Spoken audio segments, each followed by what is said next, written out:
Good afternoon. It's Wednesday, the 25th of May, 2022, just after 1 o'clock. Welcome to UK Column News. Your host today, Mike Robinson, myself, Brian Gerrish, and we're delighted to be joined by Vanessa Beeley and Debi Evans. Well, a quick reminder, first of all, of Liz Truss speaking at giving her Mansion House speech a month or so ago. And she said, at the time, we need a global NATO. By that, I don't mean extending the membership to those from other regions. I mean that NATO must have a global outlook ready to tackle global threats. And now, of course, we can presume that that was a slight fib by Liz Truss, suggesting that she doesn't mean extending the membership, because we've already covered the fact that South Korea and Japan are very much heading in that direction. But the point is that statement and then subsequent statements where she was talking about NATO's global outlook and the Indo-Pacific region, she was hinting once again at China, of course. And so it's probably no surprise then. Yesterday, the BBC carried this headline: Chinese police files reveal human cost of Uighur detention. And Liz Truss, to go with this release, and we'll come on to this in more detail with Vanessa in a second, produced a statement, and she said today, further shocking details of China's human rights violations in Xinjiang have emerged, which add to the already extensive body of evidence from Chinese government documents, first-hand testimony, satellite imagery, and visits by our own diplomats to the region. New evidence shows the extraordinary scale of China's targeting of Uyghur Muslims and other ethnic minorities, including forced labor, severe restrictions on freedom of religion, and separation of parents from their children, forced birth control, and mass incarceration. So that was the statement from Liz Truss. And if you clicked on the link on the front page of the BBC website, this was the headline, Vanessa: Xinjiang police files inside a Chinese internment camp. Yeah, I mean, once again, I urge everyone with these kind of reports to look at the context and the timing, very important, and we'll come on to that in a minute. But effectively, I mean, this entire report was actually given to the BBC in 2021 by an organization called Victims of Communism. And if we move on, I'll let you know about this organization. The organization for the Victims of Communism, I think, Memorial Fund. Mike, the next slide. Yes, so this is the website that they've set up on this, called the Xinjiang Police Files. And it says there, unprecedented evidence from internal police networks in China's Xinjiang region proves prison-like nature of re-education camps, shows top Chinese leaders' direct involvement in the mass internment campaign. So that's, well, what are they talking about here? They're saying re-education camps, but prison-like nature. Yeah. I mean, this is very reminiscent to me of the reports that were used to criminalize the Syrian government, of course, including the Amnesty International Sadnaya prison report, which everyone hopefully can remember, which was extensively debunked, including by the former British ambassador to Syria, who had actually visited Sadnaya prison and totally tore into the Amnesty International report. Amnesty, of course, had to backpedal on that report later and admitted that the majority of the evidence had been produced by computer program in London. But let's have a look at this organization, Victims of Communism. This is taken from their webpage. I urge everyone to go and look at it and see what they think of this organization. But if we look at one of the primary pages, communism killed over 100 million. So we kind of know where this is going. I mean, this is the neo-McCarthyism, right, in full swing. This organization was established by, effectively, the U.S. State Department, Bill Clinton to be exact. It was then further honored, let's say, by President George W. Bush, who inaugurated the Victims of Communism Memorial statue in Washington, D.C. If we go to the next... so we've got their vision here, a world free from the false hope of communism. They have a whole section on this. I mean, we recommend that people go and have a look Yeah. at this. And their mission is to But educate future effectively, generations about the ideology, history, and legacy of communism. so as I said, this is latter day McCarthyism. I mean, when you go into the education section, they are educating people to distance themselves from communism, to put it politely, across a variety of platforms, including, of course, social media. They are 16 kilometers by car away from Langley, Central Intelligence Agency in Washington, D.C. Now, that should come as no surprise because actually a number of the members of this organization, members of the board, members of the committee, advisory committee, if we can move on, Mike, to the to the CEO and the president, the building itself, when I looked into it on Google Maps, in 2021, it's actually showing, it's difficult to see on there, Price Waterhouse. Of course, Price Waterhouse has been instrumental in covering up an awful lot of British government and US government crimes, particularly those of outreach agents such as Mayday Rescue, the Mayday Rescue fraud that was brought to investigation, prior to the death of James LeMessurier, was covered up by Price Waterhouse. So first of all, we have the chairman, Edwin J. Filner. Again, I urge people to go to the website because I know we're short on time today. But just from a look at his bio, he is extremely well connected to US State Department and various associated agencies. But then if we go to Ambassador Andrew Bremberg. Bremberg was the former, he's the president and CEO of the Victims of Communism Memorial Foundation, but previously served as the representative of the United States, the Office of the United Nations, and other international organizations in Geneva. Now, the video that I want to play now very quickly is 1 minute of demonstration of what this organization stands for and how they revise history to fit to their twisted version of historical events. Thank you very much for having me with you today, giving me the opportunity to speak to Vietnamese all around the world. We are facing a tragedy today with the invasion by Russia in Ukraine. But this is a tragedy that many of you should be familiar with. We have seen a KGB agent, a former Soviet operator, a want-to-be communist dictator, someone who is trying to rehabilitate the image of Joseph Stalin and recreate a Soviet empire, bring a brutal totalitarian reign on free people in Ukraine. And I know all too well the pain and experience that Vietnamese around the world suffered under the hands of brutal communists in North Vietnam. Today, we see the same types of atrocities and attacks on civilians, women, children, schools, hospitals take place that we've seen from countless communist dictators in the past. Well, we're also smiling, Vanessa, and funny, but I thought it was America that did quite a bit of damage in Vietnam at one stage. There was a little war there.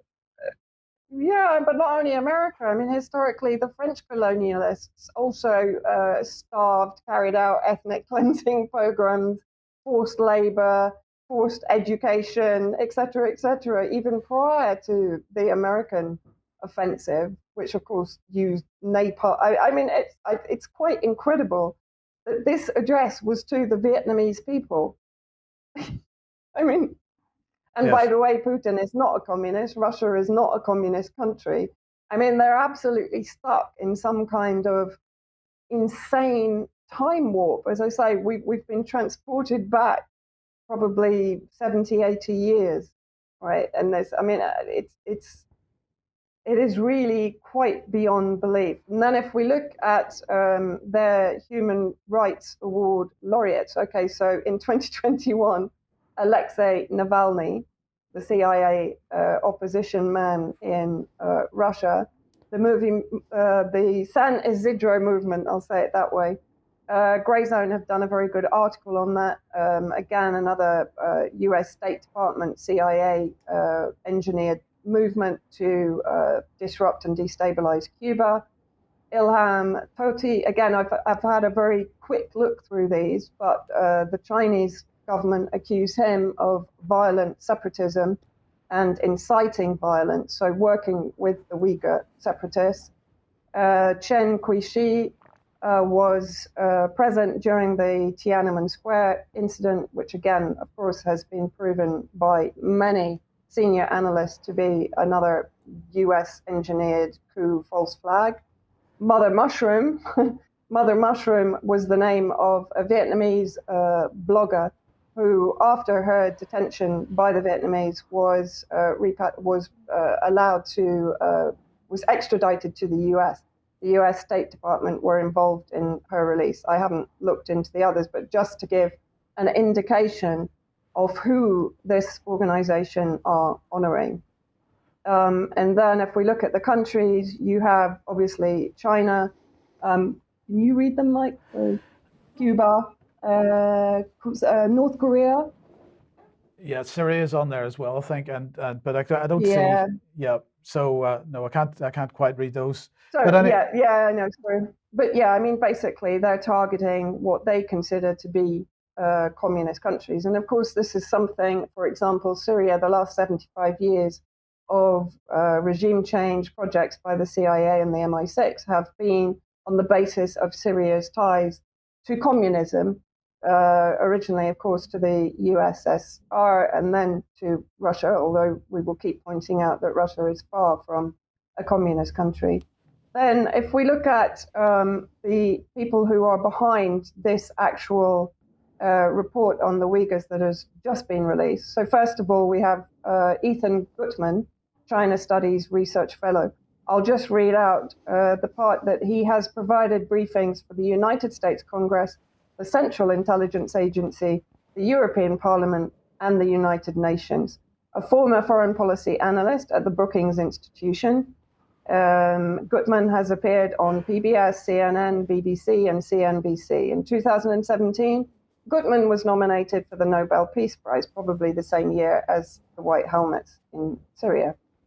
Then if we go on to Adrian Zentz, PhD, this guy has been heavily involved in criminalizing China. Independent analyst Brian Berletic, who has his YouTube channel, The New Atlas. He was previously, of course, known as Tony Cartolucci. Mike, if you can just switch on. Has done an excellent deep dive into one of Zentz's previous reports and claims of coerced labor in Xinjiang, China. I urge everyone to go to his channel and to watch this particular report. And he also did a later deep dive into an AP Associated Press report on Xinjiang, which is quite amusing. So if we look at this is on the left. It's the Friends of Tibet. Friends of Tibet, thank you, my eyesight, who are stating in a tweet, I think yesterday, that the BBC actually received these documents in 2021, and we'll come on to that in a second as to why the BBC has chosen now to release these documents. So Zentz, that Berletic has basically as a fraud. His reports are full of really sort of incendiary claims and very little evidence. And I would say that this report is very similar to his previous ones. But what's interesting in his little video introduction, he states that the information they have was directly obtained from hacking into police computers, which, you know, we'll come on to that shortly also. If we can go on, Mike. Right. Well, here's the image from the UN visit to China that was taking place over the last couple of days. This was what they were tweeting out. This is the United Nations Human Rights Organization, and this was the way it was covered in the Independent. Xinjiang in focus as UN rights chief arrives for China visit. Yeah, I mean, this is the first visit since 2005. And I have to say that the British Foreign Office is probably putting the most pressure on Michelle Bachelet, the UN High Commissioner for Human Rights, to investigate Xinjiang. They have been hounding her to make sure that she gets full access, that she basically comes back with the report that they would like to see. Just a quick look at the BBC's reaction to the hack of the Integrity Initiative files, which of course exposed the BBC role in an entire propaganda consortium. And of course, they didn't like being hacked into. And yet, the hypocrisy here is that basically this report was produced from hacking into the computers of Xinjiang police. And yet, that's okay because it serves UK foreign policy. Then I just want to talk quickly about the reality of the Uyghurs. We've touched on it previously, very briefly, and actually in one of Belitik's reports, he points out that in 2014 up until 2016, mainstream media was effectively calling out the Uyghurs. Even the BBC in 2014 put out a report about the extremism in Xinjiang. Now, the Uyghurs now are known to be associated with ISIS. Of course, the reason for US-UK coalition presence in northeast Syria, where they're occupying oil reserves. And it was a Uyghur suicide bomber who carried out the suicide bombing in Kunduz in Afghanistan in 2021, killing over 100 Shia Muslims. It's a documented fact. Dr. Bashar al-Jafri at the UN has stated the fact that Saudi Arabia is financing the bringing of more than 5,000 Uyghurs per year for Hajj to pilgrimage in Saudi Arabia, and they have an extended stay to be radicalized and to be brainwashed into extremist, violent mentality and ideology. In Syria alone, in Idlib, we have estimates vary between 10,000 to 25,000 Uyghurs fighting in the last remaining Al-Qaeda stronghold in the northwest in Idlib. In Afghanistan, of course, the US, Hillary Clinton, weaponized them as they did Al-Qaeda, etc., and also AQAP from Yemen, that is now Al-Qaeda back in Yemen since they left Afghanistan. But they weaponized the Saudi-funded and Saudi weaponized and Saudi radicalized Uyghurs against Russia in Afghanistan. And of course, those Uyghurs are now gathering on the border with Xinjiang, with the threat to return into Xinjiang and to continue with their violent operations. Of course, mainland China has also seen vicious attacks. In southern China, there was the knife attack, there were suicide bombing attacks, even in Bangkok, and not to forget that.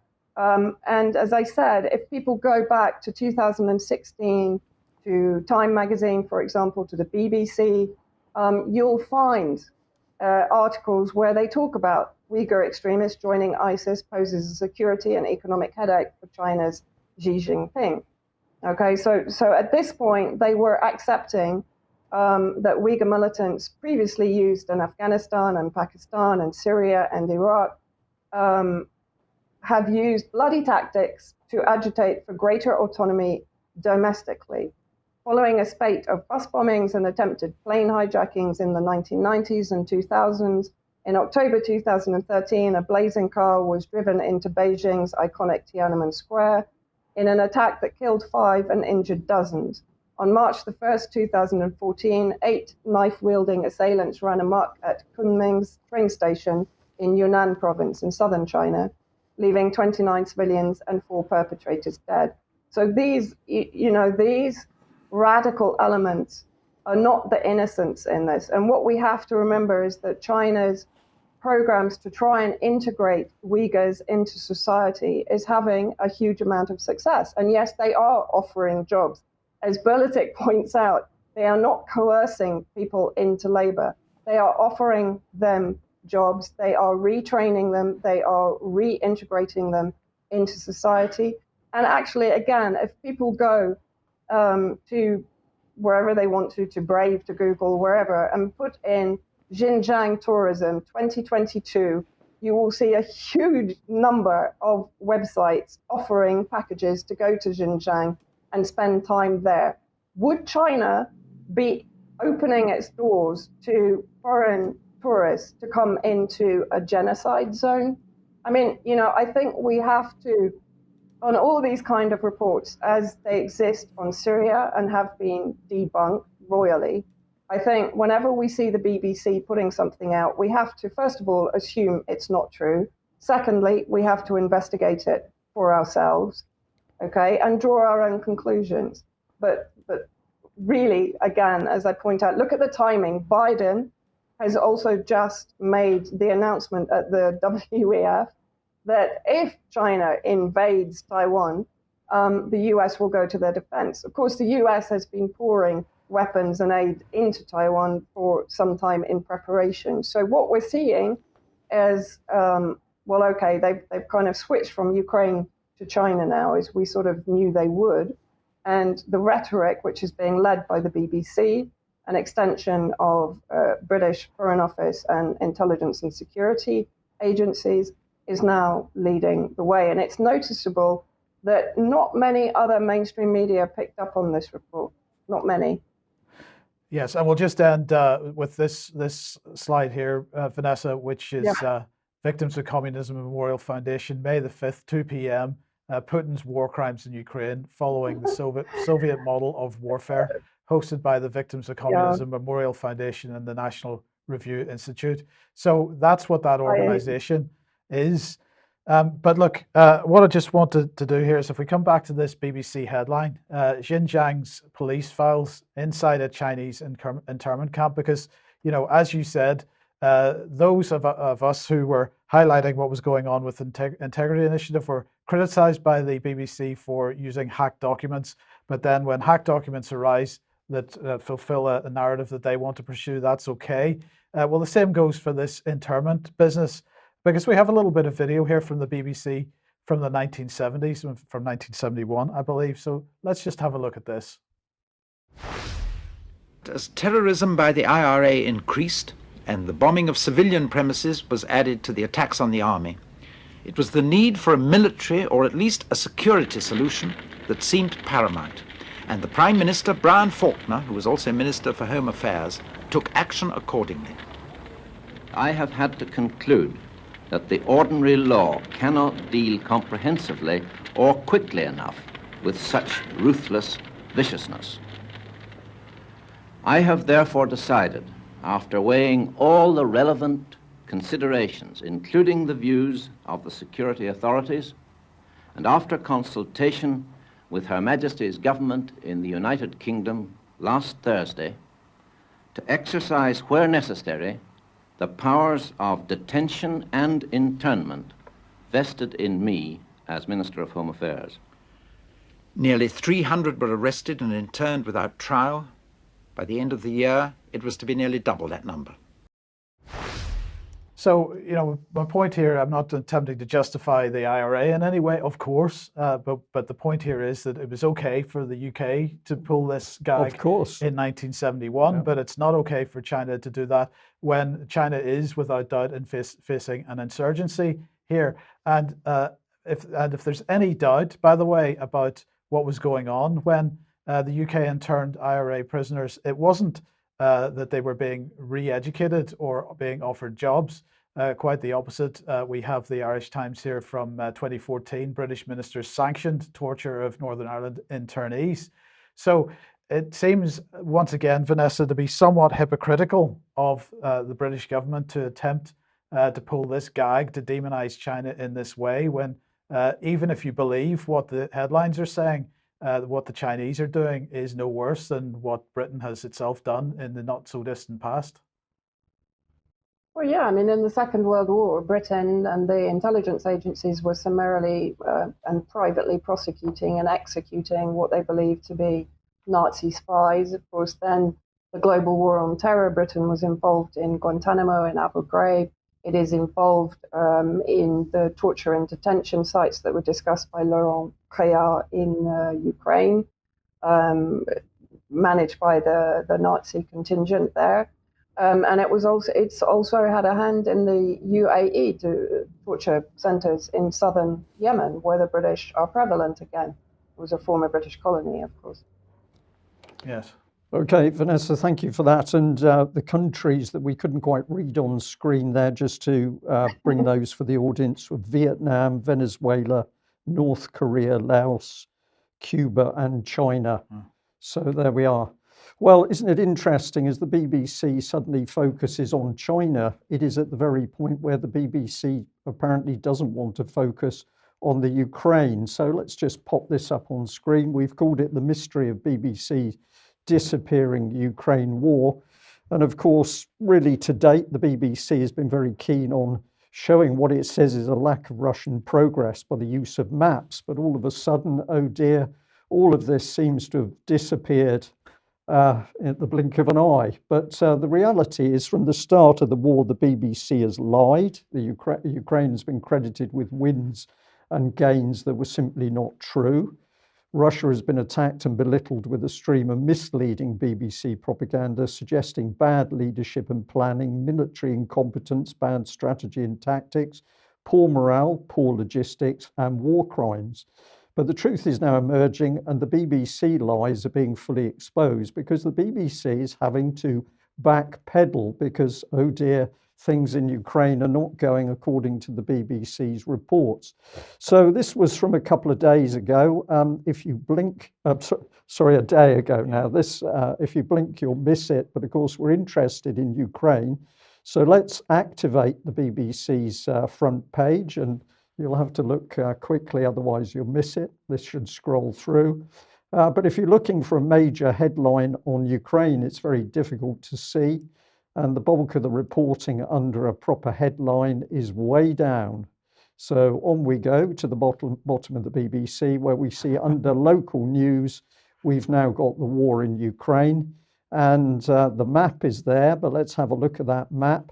Oh dear, it's talking about Russia making small gains in eastern Ukraine. Small gains. Remember that the territory controlled now by Russia is roughly, I understand, equivalent to England in a mere 80-something days, but that's apparently small gains. And what have we got now? The BBC talking about Russian assault on key Donbass city intensifies. Well, of course, it's not only the BBC pumping out the propaganda. Here's Air Force Times. Well, the headline is interesting. Russian troops plunge through Ukraine lines. Does that sound like it's nothing? Small gains, just. Small gains. Yeah. Russian troops plunge through Ukraine lines in Donbass as fighting enters decisive week. But if you then read the text, it all tries to play it down a little bit more, because it all is about, well, there has been some fierce fighting, but it's all moving a bit slowly. And if you go on through, we've got a comment by Pentagon Press Secretary John Kirby. He said the Russians are still well behind where we believe they wanted to be when they started this revitalized effort in the eastern part of the country. So they've no idea what the Russian plan was, but according to the Pentagon, the Russians are behind their own plan and they've had to revitalize the effort. Well, the military facts say that none of this is true. The Russians have been running to a consistent plan, which is now bearing fruit. So is this cognitive dissonance or misleading propaganda by the Pentagon press? It's probably a bit of both.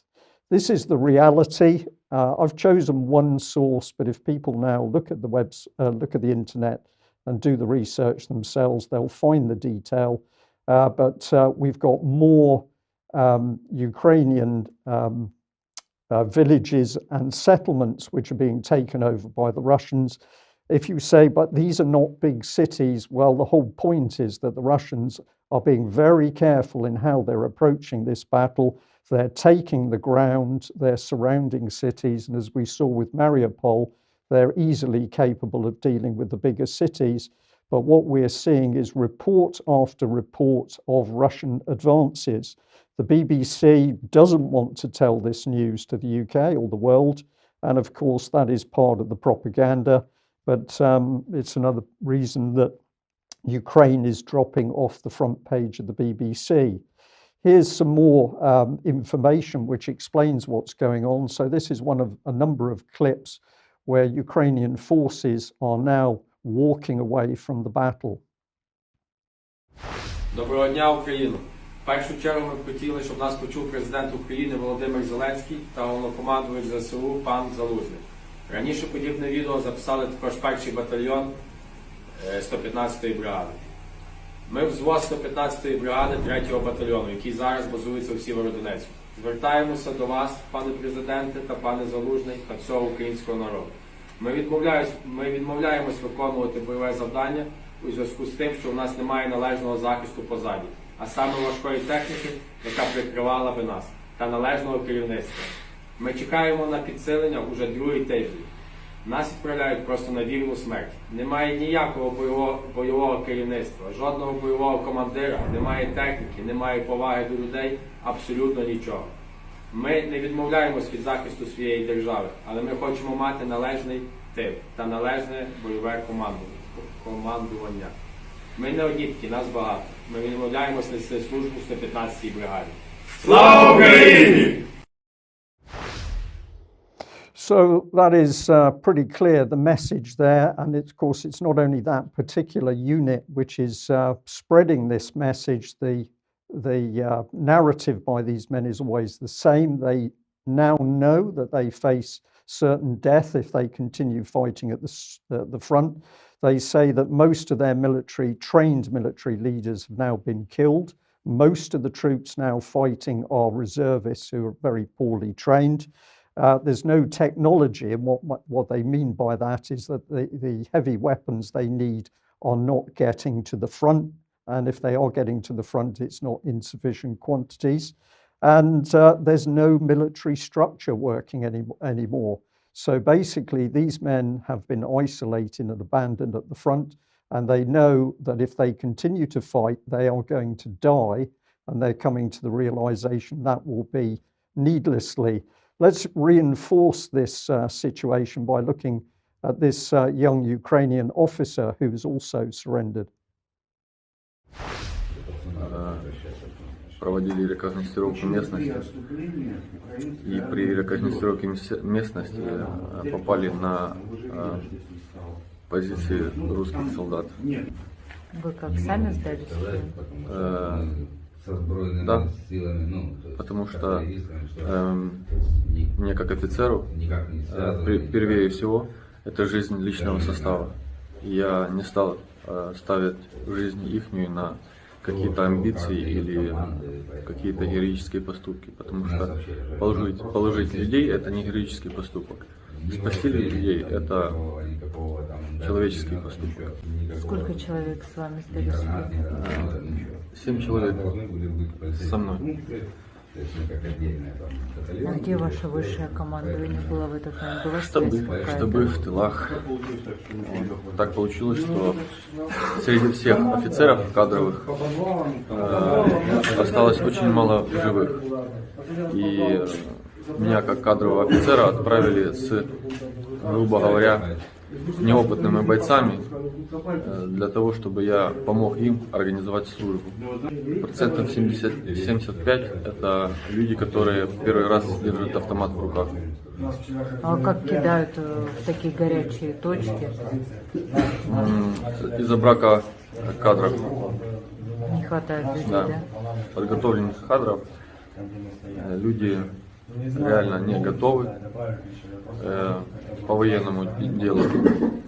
Может, по моральному какие-то поначалу была готовность, но когда приехали сюда и увидели реальную картину, не то, что показывают там по телевизору, да, мнение кардинально меняется, и уже начинаются задаваться какие-то вопросы. Но когда задаются какие-то вопросы, за ними последует негативное последствия. Вот. Поэтому я здесь своими солдатами, и я заберег им жизнь.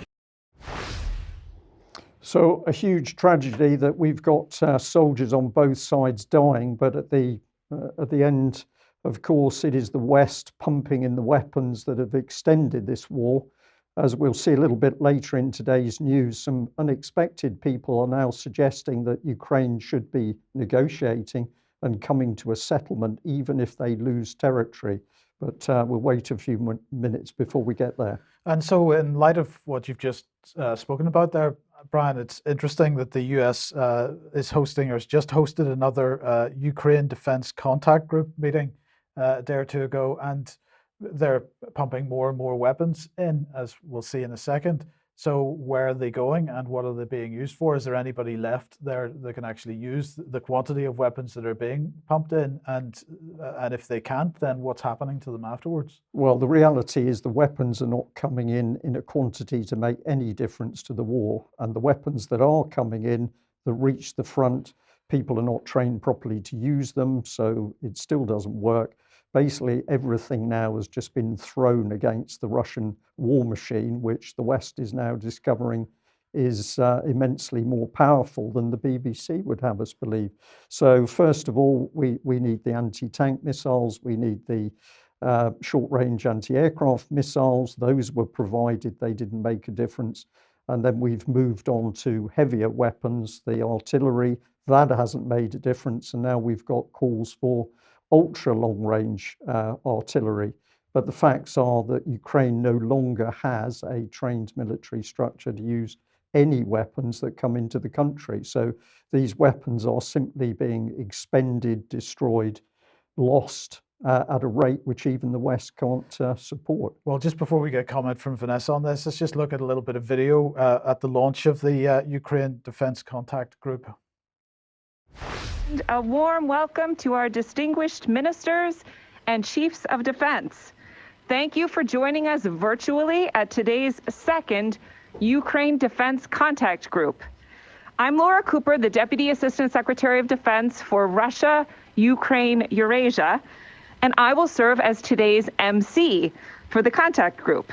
We will begin with So, well, that's all I really want to show. I just want to show that it took place and who was there. So, of course, there's Mr. Austin. And let's bring Lloyd Austin on screen here and see what he had to say. 20 countries announced new security assistance packages, and many countries have donated critically needed artillery, ammunition, and coastal defense systems, and tanks and other armored vehicles. And he went on, others came forward with new commitments for training Ukraine's forces and sustaining its military systems. There are too many countries to properly thank everyone here, but let me mention just a few standouts. And he talked about Denmark, which had promised to send Harpoon anti-ship missiles to Ukraine, along with launchers. Czech Republic for its substantial support, as it was described, including attack helicopters, tanks, and rocket systems. And then new donations of artillery from Italy, Greece, and Poland on top of that. But he also said, let me recognize the United Kingdom for its leading role in helping to coordinate security assistance and for significant quantities of British equipment that continue to flow into Ukraine. So that's that. Vanessa, what are your thoughts? Well, just quickly popped into my head. I mean, a lot of the weapons that are being used by Al Qaeda and affiliates inside Syria, of course, came in from Eastern Europe, particularly from Bulgaria, Serbia, and probably Ukraine. So it is possible, with the number of Islamic extremists that have gone to Ukraine, that some of those weapons could be making their way back into Syria, particularly with, of course, the high-level chatter that Israel is pushing for escalation against Syria and Iran and Hezbollah. So just a thought. Yes, okay, thank you for that. And just to bring the Deputy Defense Minister from South Korea on screen, because of course South Korea are very interested in NATO membership. They also have been helping, so they're exploring ways to make additional contributions in light of our responsibility and role in the international community as a global pivotal country. So there you go, Brian. That's great. Well, it's not great, Mike. No, it's indeed. absolutely not great. But what else can we say? Now, pressure on Russia continues to build. So here's Denmark, the local, and United States plans to invest in Greenland military base. So this is Thule Air Base. It was during the Cold War was a staging base for nuclear bombers, but since then it's been mainly for space-related operations and early warning of missile launches. So the Dutch media here have obtained a censored report from the United States that details plans to invest billions of dollars in this airbase. This is what they had to say about it. The plans came as a surprise to both the Danish Parliament and the Greenlandic Parliament.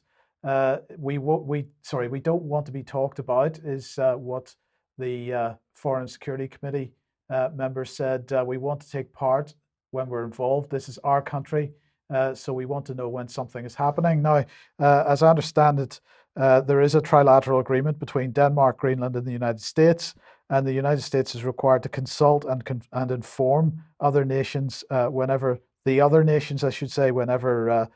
are making any changes to military operations in Greenland.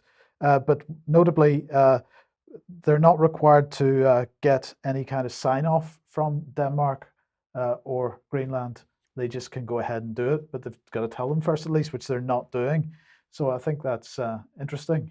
Well, it is interesting, Mike, and of course Russia recently has been highlighting the simple fact that the Americans have hundreds of bases around the world. I think the figure is around 700, compared to virtually no overseas bases by the Russians. So, what is this expansion about? If I had to guess a little bit, I think it's the Americans need land bases because they're increasingly learning that their carrier forces are not capable of doing the job they thought they would be in 2022. But as well as that, there is this big drive for control of the Arctic at the moment, and we've got the Arctic Silk Road being developed by Russia and China. That's true. This is part and parcel of it as well. But let's head over to North Africa and bring Mali on screen. There it is, so that you know where it is.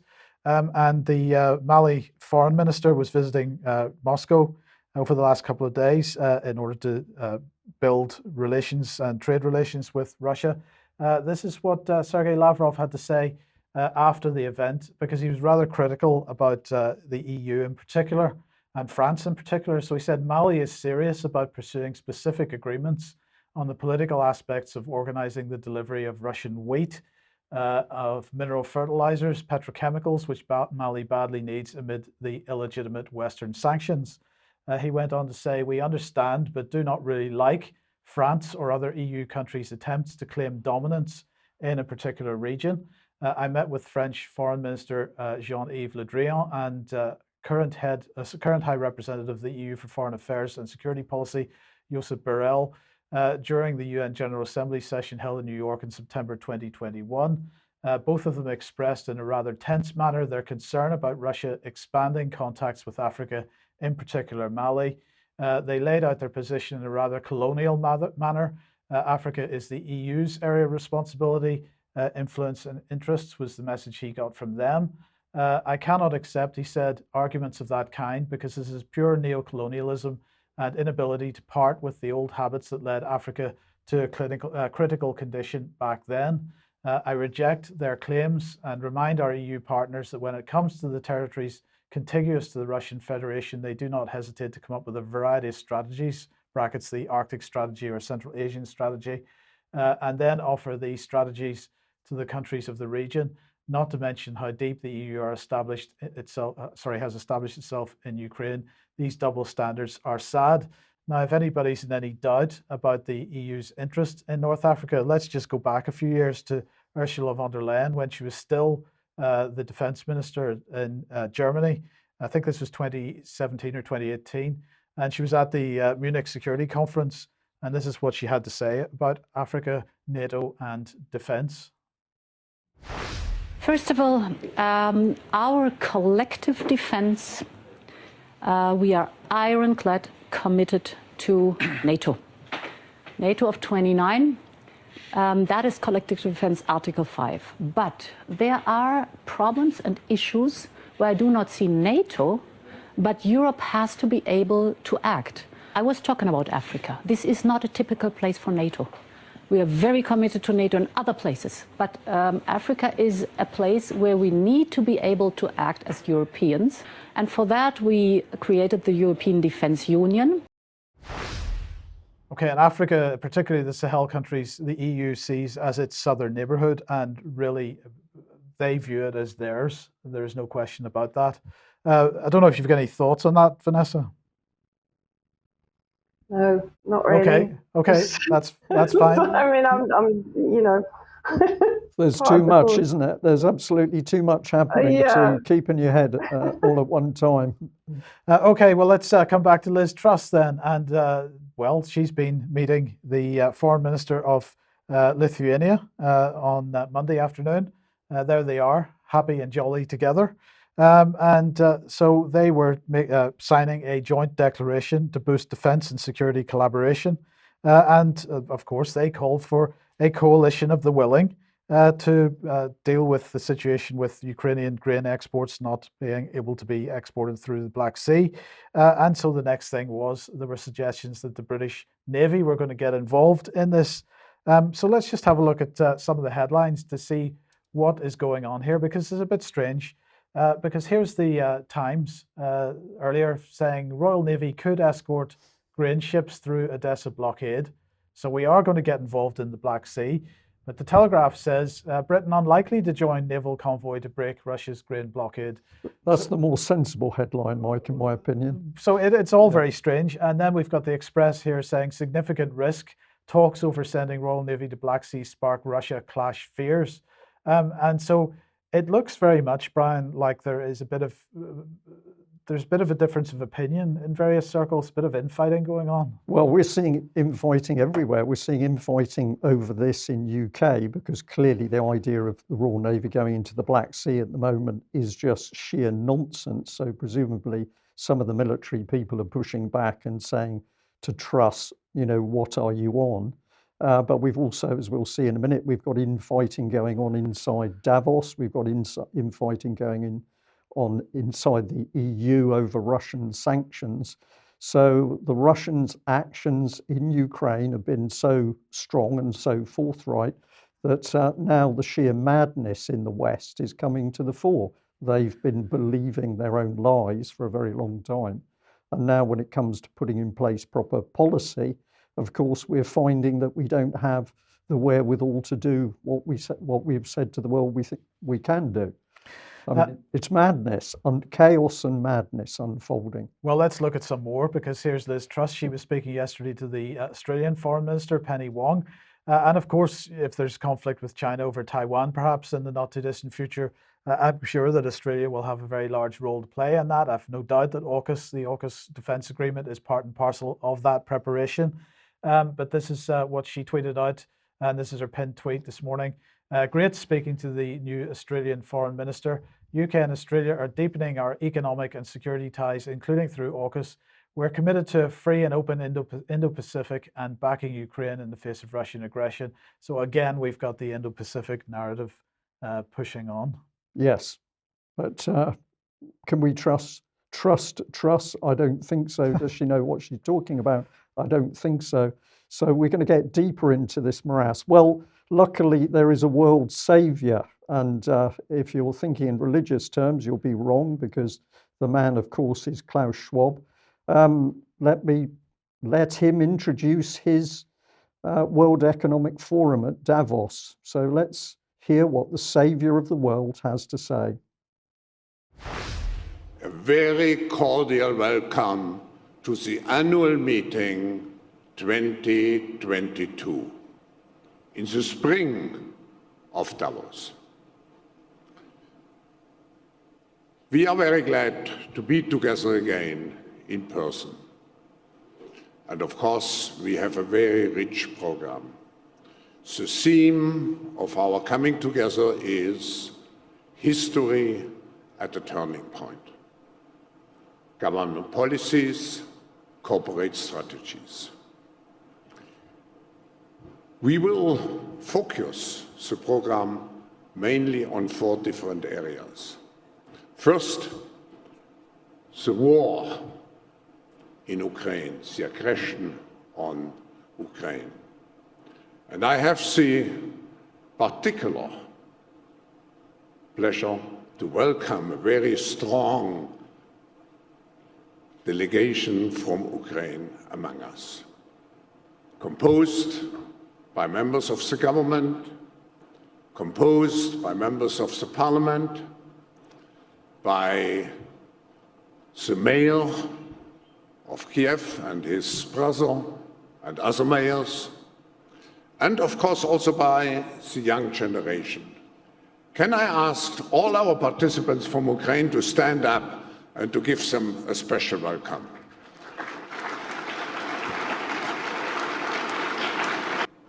This war is really a turning point of history, and it will reshape our political and our economic landscape in the coming years. But we also are at the tail end of the most serious health catastrophe of the last 100 years, COVID-19, and we have to reinforce our resilience against a new virus possibly, or other risks which we have on the global agenda.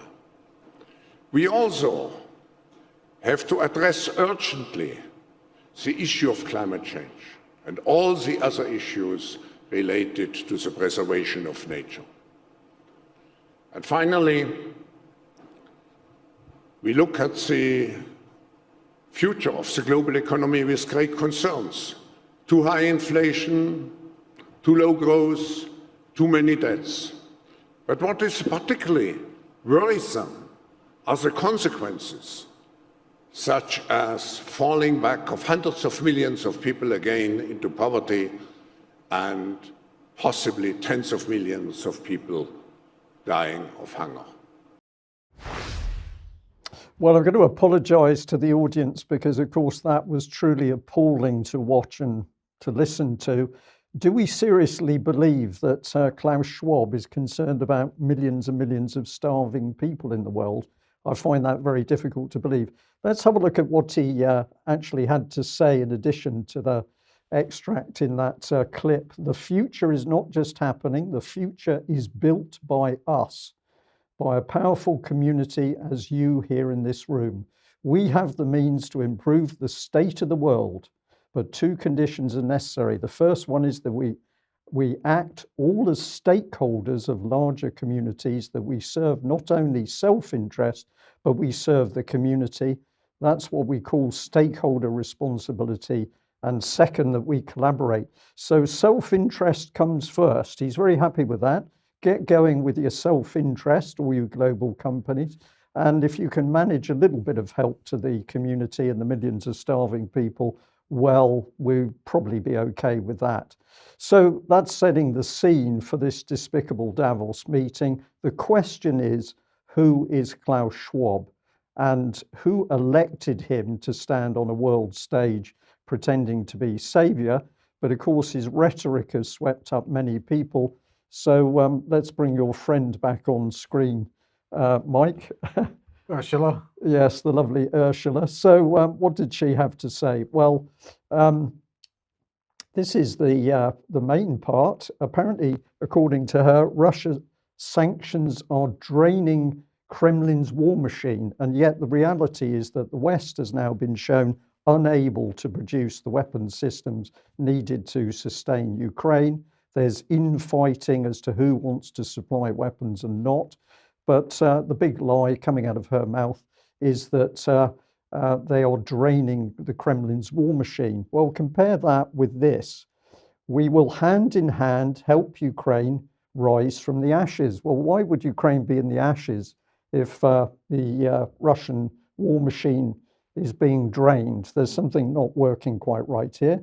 We will support Ukraine in pursuing its economic path to becoming European path to becoming an EU member state.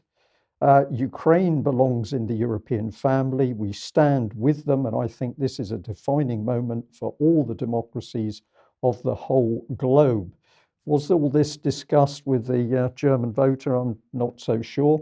It's an economic relief operation with no precedent in recent history. Well, that must be true because it doesn't exist as an economic relief operation at the moment, because there's still a war going on and they're pumping in the weapons.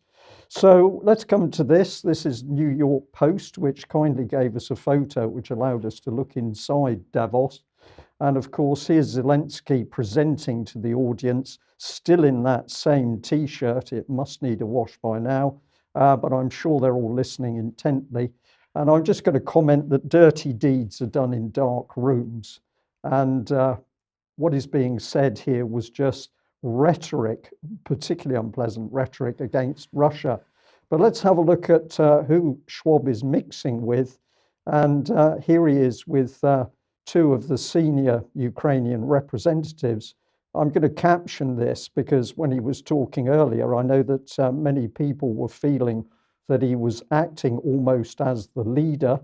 But do you get a warm feeling from these gentlemen? I'm afraid I don't. The pictures went on in a particular style. And I got the impression that even the New York Post was trying to warn people that something particularly unpleasant was unfolding here. So one people, one realm, one leader, that's a UK column caption, but I think it fits the picture very well indeed. But here is the really incredible thing. So the Telegraph reporting that Henry Kissinger has said that Ukraine must give Russia territory.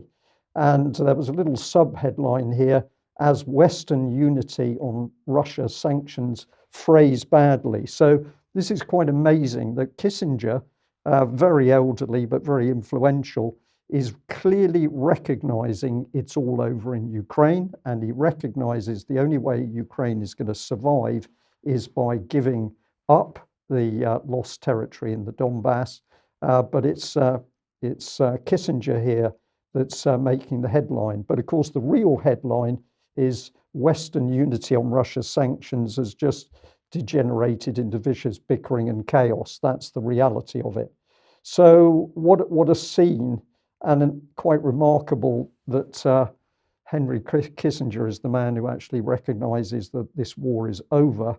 The BBC, of course, still trying to deceive people in UK and make them believe that the Ukrainians are going to fight on to victory. While recognizing themselves that it's over by pushing the stories down to the bottom of the page. Well, absolutely, Mike. Yeah. Yeah, okay. If you like what the UK column does and you would like to support us, then please head over to community.ukcolumn.org and you would be very welcome as a member and subscriber there if you could possibly help us out, or via the shop, which is at shop.ukcolumn.org. But do share any material you find on the various platforms as you see fit. Now, just a final reminder of the Panda event taking place tomorrow in the Barbican Theatre, and the Weston Theatre at the Barbican Centre. So this is Nick Hudson, who's the chairman of Panda. He's going to present a talk called The Quest for Open Science to a live audience tomorrow, as I say. They are saying that also, please, if you are going to this, feel free to join them before the event from 6 p.m. and also afterwards from 9:30 p.m. at the Lord Raglan Pub, which is 61 St Martin's Le Grand, London EC1A, which is a minute's walk from the venue. The details of this are on Eventbrite if anybody wants to go to that, but I'm sure that will be a very interesting evening. Yes. Okay. Well, thank you for that. Well, Debi, thank you very much for joining us today. We're going to bring you in to talk about monkey business, but I've got to say, first of all, I owe you an apology because, as you'll see from your slides, you're named alongside the monkey business. So let's bring you on screen and we'll get stuck into what is starting to emerge with monkeypox. But Debi, first of all, just set the scene a bit. What's really caught your attention with matters to do with monkeypox? Okay, well, hello everybody, and yeah, monkeypox is a huge story at the moment, and it's really fast moving. So I just want to throw out a few things that are going on that I've observed, because there's a lot of theories going around social media, there's a lot of different stories going around. So I just wanted to clarify where we are now. The CDC have raised the alert to alert level 2 now with regards to monkeypox, which basically means that practice enhanced precautions. The alert above that, alert 3, is to ban non-essential travel. So we're only one alert down from that. What's interesting about monkeypox is that it would appear that the genomic sequence for monkeypox was held by Russia and the USA. And it would appear that the USA are now saying to Russia, have you released a monkeypox? And Russia and China as well are now saying, have the West released a monkeypox?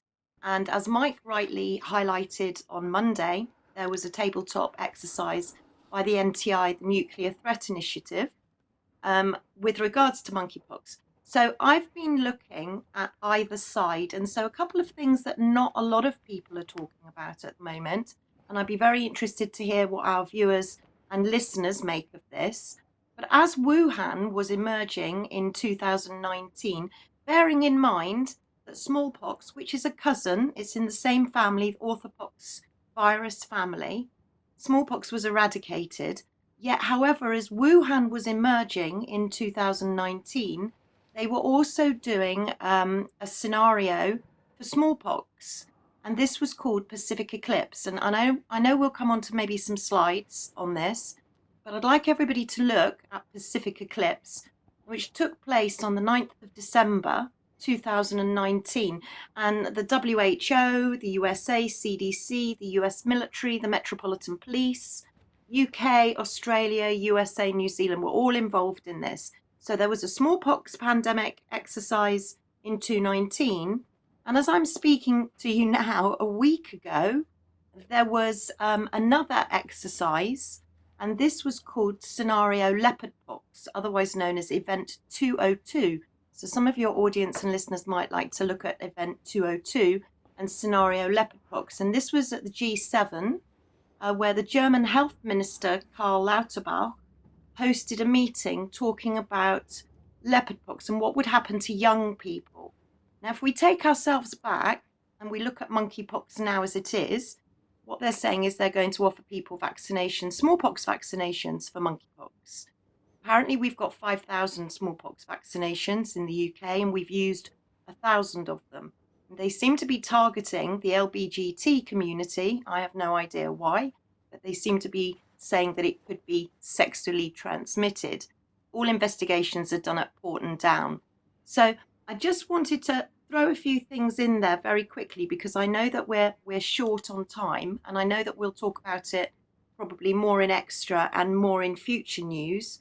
But if anybody wants to check up with regards to what the UK HSA are doing and what's happening in the UK, you might like to look at the Green Book. We've talked about the Green Book before. Green Book, chapter 29, because it would appear, and I'm only saying it would appear, that many scientists and some experts that indeed I've spoken to in the last 24 hours are suggesting that maybe monkeypox is a way to cover up the reactivation of latent viruses. Now, we've talked about this before in the news with regards to latent viruses such as tuberculosis, such as herpes, shingles, and other latent viruses, and even cancer cells. Has the mRNA woken up some of these latent viruses?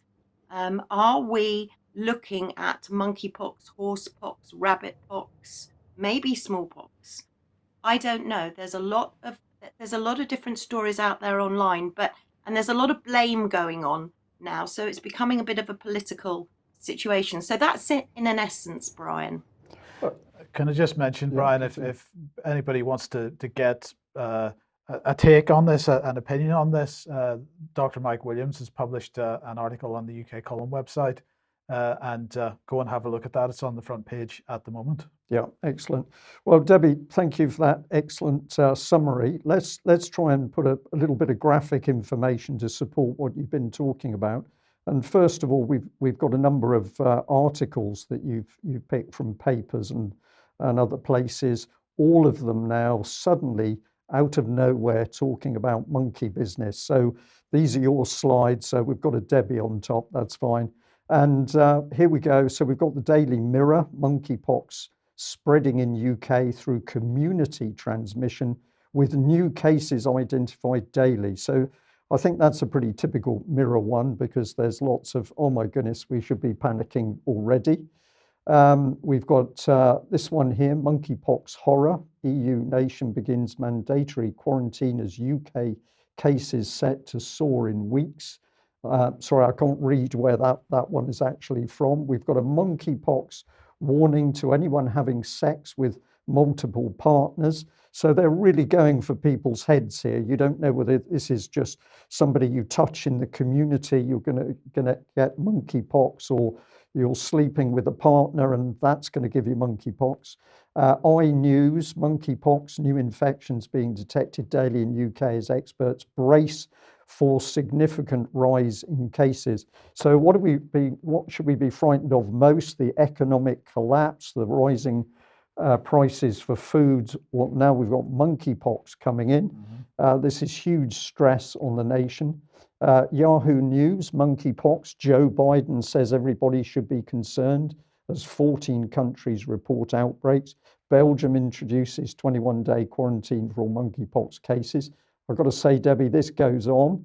The Mail, now this is where it gets interesting. The UK is stockpiling thousands of monkeypox vaccines and drugs as experts fear dozens of infections are slipping under the radar.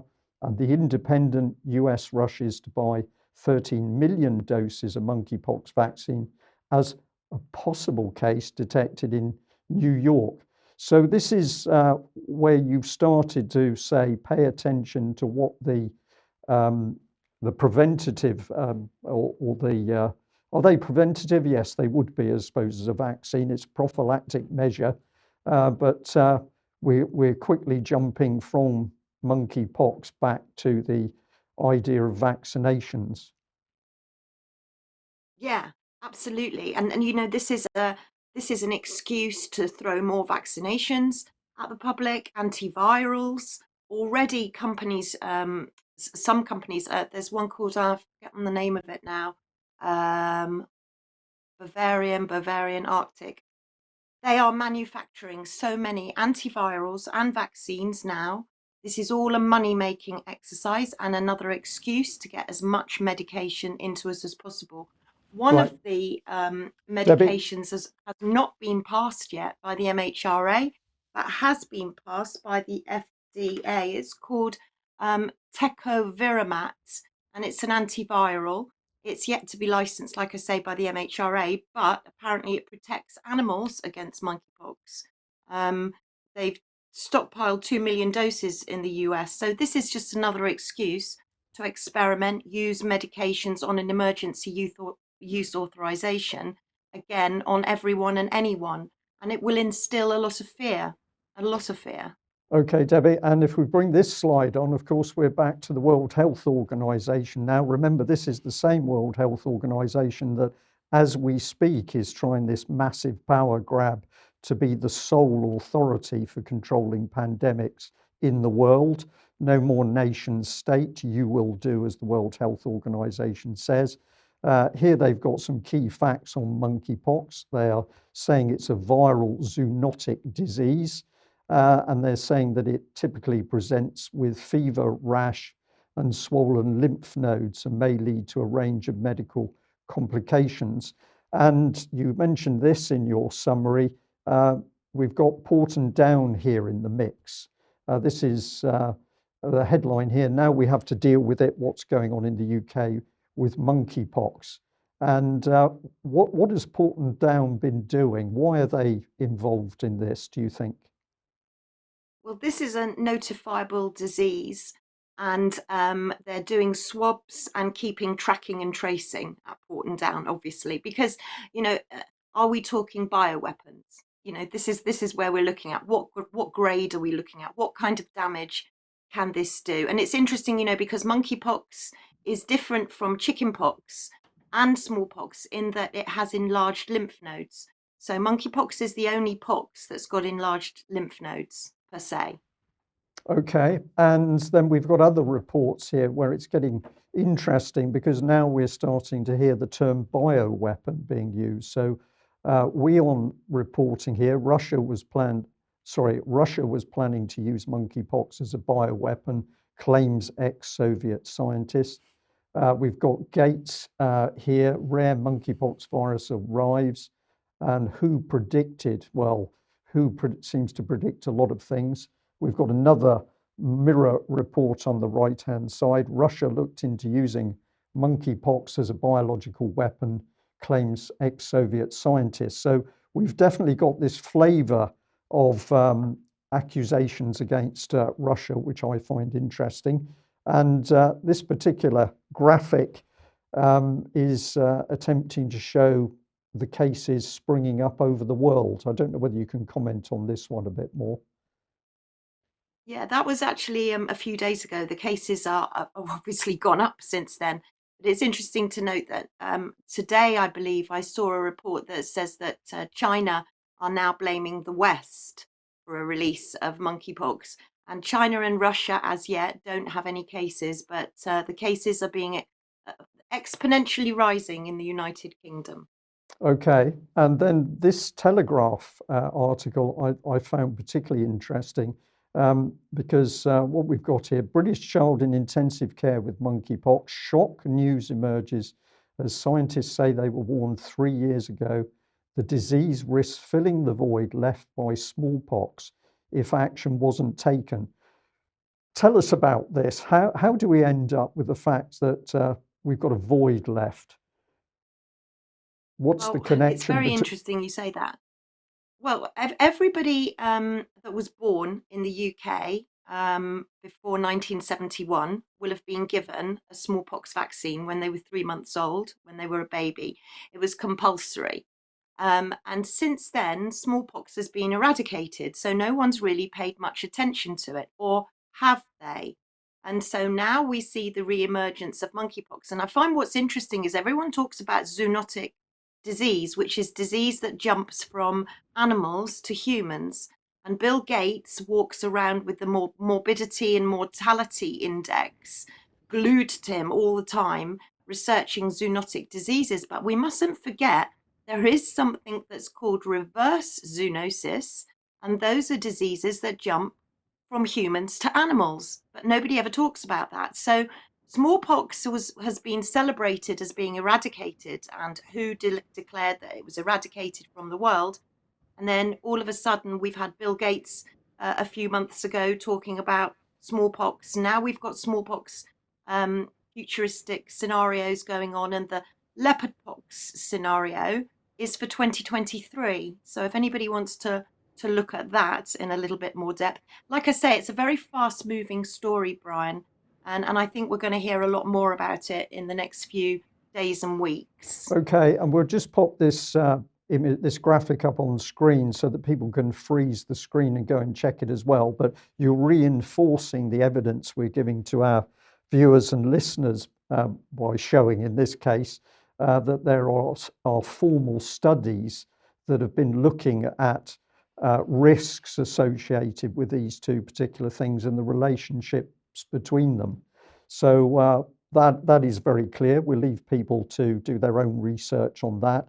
But this is where it gets interesting again, because we're back into this, oh dear, somebody seemed to be preempting what was going to happen here. So 2021, you're talking about a monkeypox tabletop exercise. And the report here is strengthening global systems to prevent and respond to high consequence biological threats. This is more health security, Mike, isn't it? So this is more building the machinery for controlling people. Yes, but of course we've got to remember, Debbie, that COVID-19 was not a high consequence biological threat, according to the UK government's categorization as of March 2020.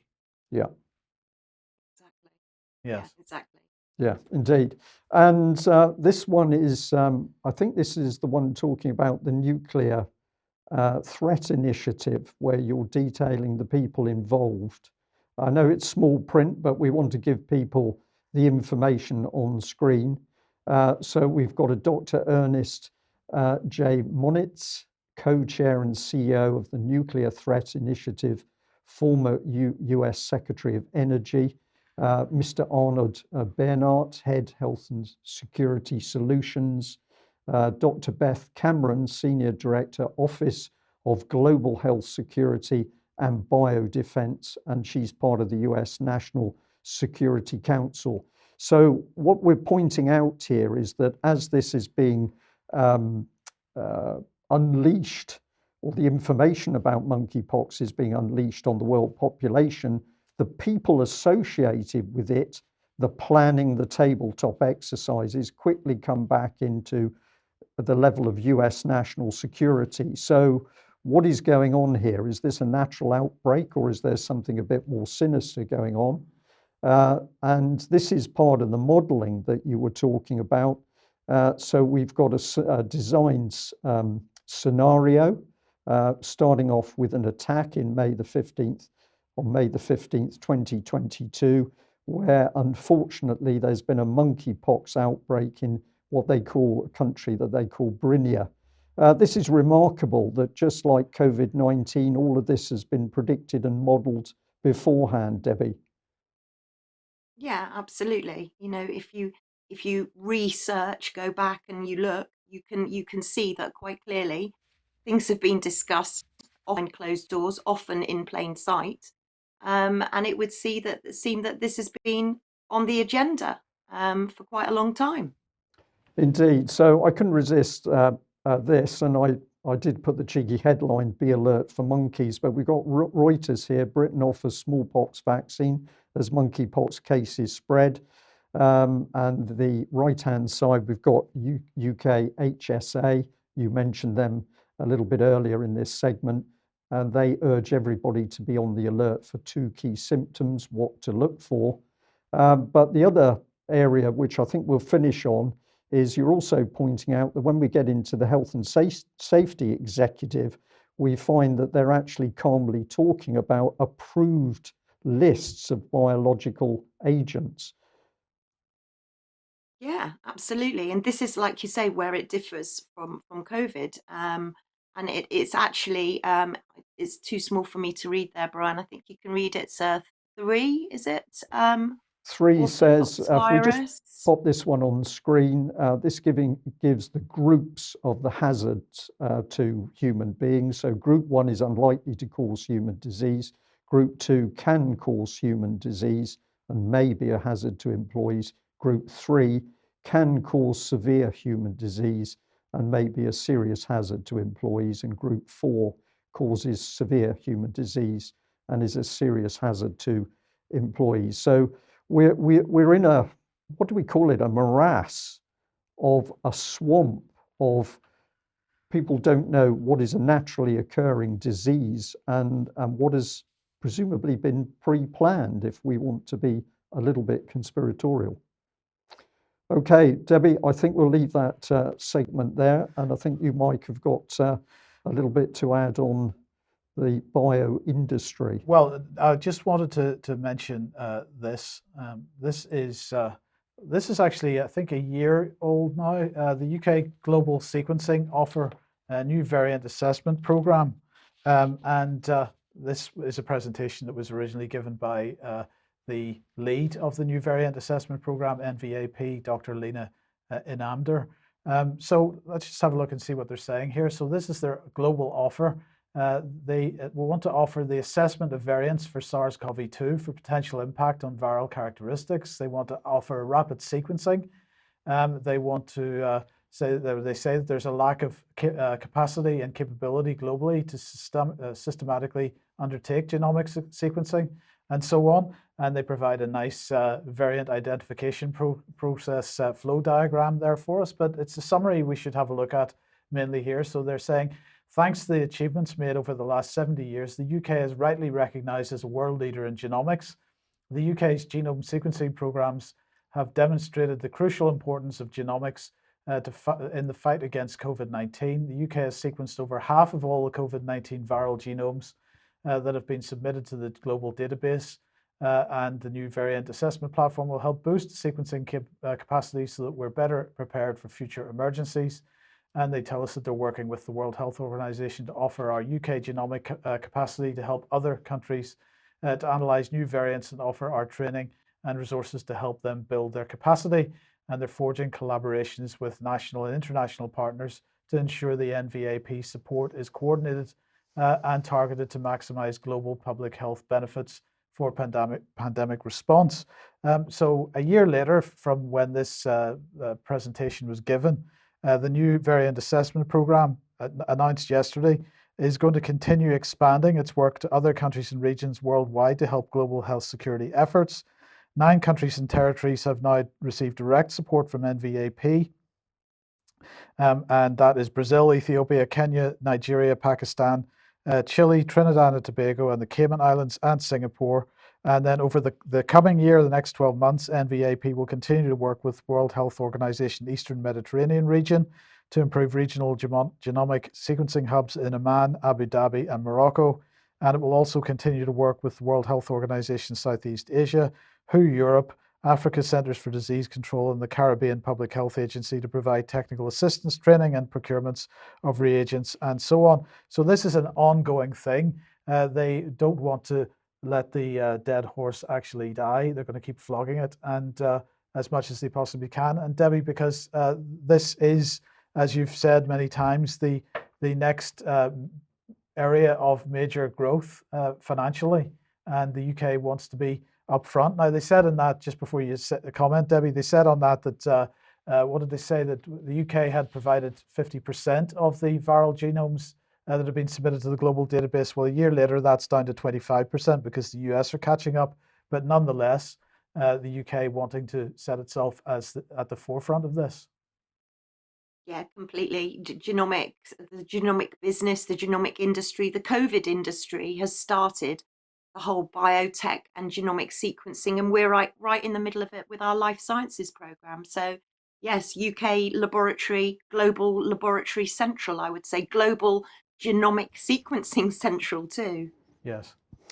Okay, well, we've put out the sources for all the information that we've just given on highly interesting subject of monkeypox. So I wonder what the BBC would have to say. No doubt they would attempt to say that we're pushing out misinformation. Debbie, you've been focusing a little bit on Mariana Spring, and you've suggested to me that there's more to this young lady than meets the eye. Let's just bring part of her LinkedIn on screen here. So a specialist disinformation and social media reporter at BBC. Somebody's come back and said nobody does disinformation better than the BBC's anti-disinformation unit, which is probably true. But when you've had a little look into her, she isn't quite the innocent, bright-eyed young girl that we might think. What have you actually discovered about her?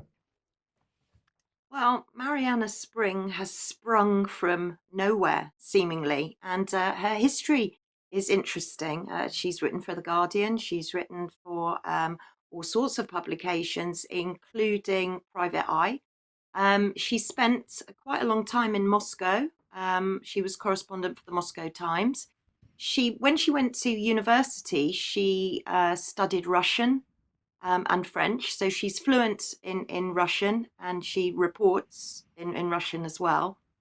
But then I found, I don't know, I think it was something that you said to me, Brian, because I was thinking, well, she's following Sander van der Linden on Twitter, which alerted me to, as we've talked about before on UK Column, the social decision-making laboratory in Cambridge, and the Go Viral game. And I just wondered if Mariana Spring had learnt from Sander van der Linden to play the Go Viral game on us. So I looked to see if there was some connections, and I think I found some, didn't I, Brian? Some connections with Mariana Spring and Cambridge, and Sander van der Linden, who, let's not forget, is also connected via Rory Finnin to the Ukrainian Studies program in Cambridge as well. So it gets quite interesting when you look in a little bit more depth at Mariana Spring, and you wonder, is she a journalist? Or is she more? Well, we'll just bring Maybe. these images up on screen because they emphasize the sort of work she's doing, but War on Truth here. Mariana, one baby, 3 photos, and a web of lies. Mariana Spring on disinformation, conspiracies, and dealing with trolls. And then we get on to the Royal Television Society, fake news, the broadcaster's dilemma. So this is This is big stuff, but this is where you're heading. That she's very interested in this interesting man called Sander van der Linden. And what he is doing is using social misinformation in order to vaccinate people against misinformation. So this is like psychology on steroids, I suppose. But let's have a look at this little video clip about the Go Viral, a new game.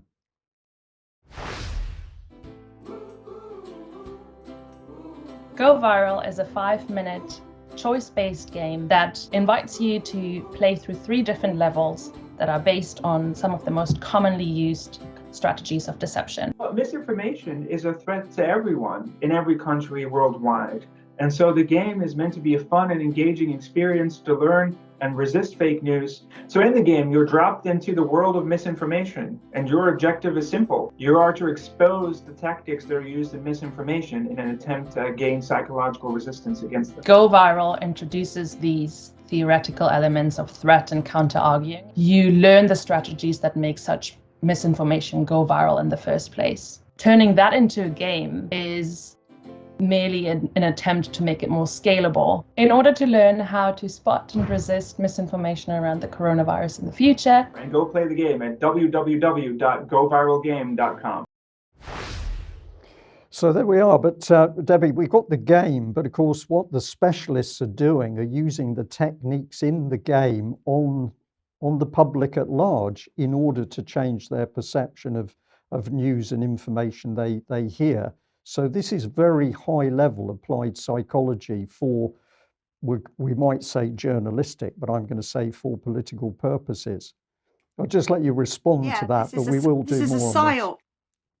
Yeah, it's a PSYOP within a PSYOP. And the Royal Television Society was attended by ITV, ITN, Sky, BBC, Cambridge with Sander van der Linden, and of course Mariana Spring with disinformation. So, you know, are we grooming disinformation experts? That's my question. And is Mariana Spring a journalist, or is she more? Okay, thank you very much for that. I think we'll Yes. end there. As always, the clock beats us, so we'll say to both Vanessa and Debbie, thank you very much for joining us. A big thank you to our guests, wherever you are in the world, and particularly for people tuning in at very odd hours of the day, as far as we're concerned, from foreign climes. So it's great to have you. I will also say that there will be a UK column news at the same time tomorrow. And please join us for that. This is part of UK column expanding, but also working to bring a broader subject base to our audience and to respond to people who have been saying to us for some time, we need more UK column newses. So I do hope that you will join us tomorrow as well, but we've got an extra coming today. Minutes, yeah. That's it. Thank you very much. We will see you in a few minutes for extra time, and the UK column news team will be back at the same time tomorrow. Thank you. Bye-bye.